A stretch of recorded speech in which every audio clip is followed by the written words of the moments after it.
in front of our partner, we are going to, from stance, begin to lower our level as we take a step forward. That step turns into our shot as our knee drops at least to the line that runs between our partner's ankles to bring us close enough to make initial contact with our chest, side of head, and neck. My hands can either catch at both knees or connect behind his legs to keep him from sprawling out over top of me. My back leg now takes a step forward and I drive in the direction opposite of that foot as my down knee comes off the floor to help in this drive. I'm pulling the legs to the side to take his base out from underneath of him and setting him down to the floor.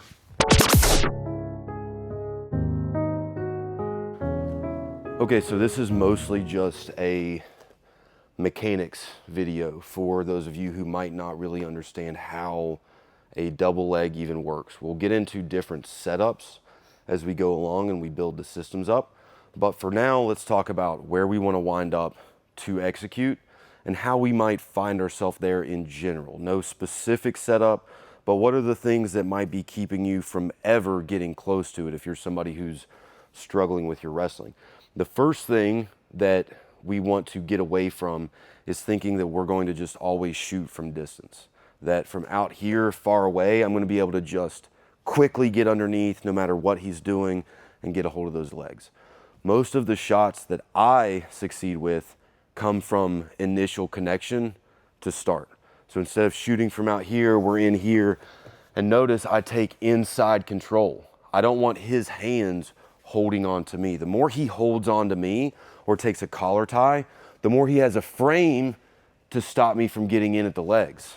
If I'm out here and away and I let him hang out in a wrestling stance with a low lead arm, he's already got a barrier there ready to scoop up, hit a front headlock, however he wants to go with his defense. It's terrible for me.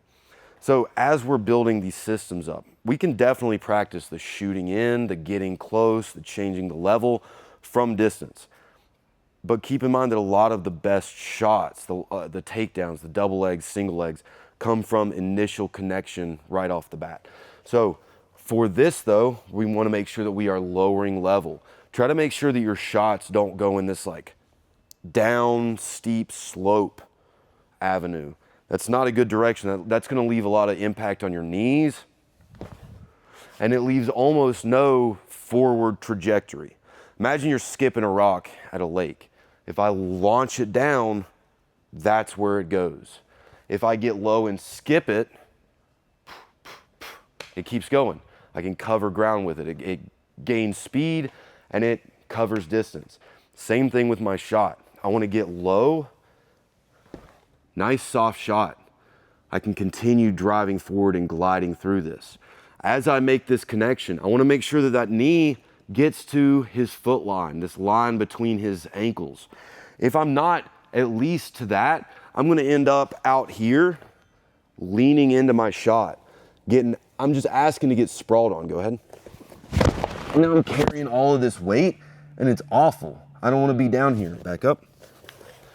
So when I am getting myself in close, I want to have as close to a straight line as I can between knee, hip, shoulder, and head. Now this is a little bit unrealistic. It's going to be a little bit more bent over, but notice I'm not collapsing myself and hinging at the hips and the upper shoulders. I'm just fitting myself in where I can be strong. Now from here, I take that step up around the side. When I teach this, one thing that I see a lot of people doing, because I'll tell them drive this way, is they'll kind of just leave that knee on the floor and pivot over top of them and fall to their hip over on the side. We want to get used to driving in a way that takes our knee off the floor so that we're up and we're strong. I don't want to just be falling weight with my opponent. I want to be decisively taking them to the floor and keeping a top position as I go. So I'm here. Behind the knees is nice. It allows me to chop both legs off to the side as I drive. Another really good one is connecting my hands, whether I go S grip or gable grip. And I'm generally looking to get up here, like right at the connection of the glutes and the hamstrings, as opposed to down here at the knee. This is really low.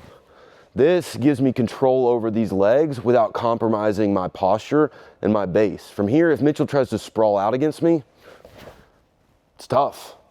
I have the hips, it's not the legs. A lot of times people are trying to block the sprawl by holding the legs, but it's the hips that do most of the work of a sprawl. The legs just move themselves out of the way.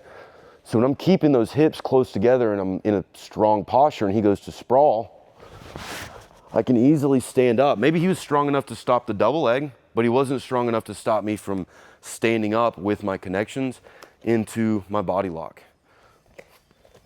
So as we go in, boom.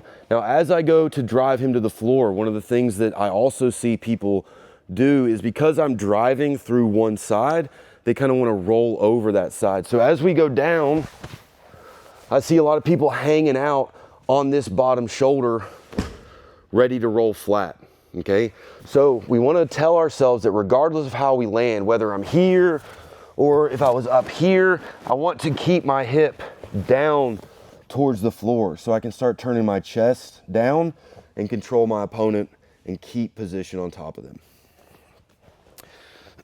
As I said, this is mostly a mechanics video for those of you who might either not be super familiar with the takedown or don't have a ton of luck with it.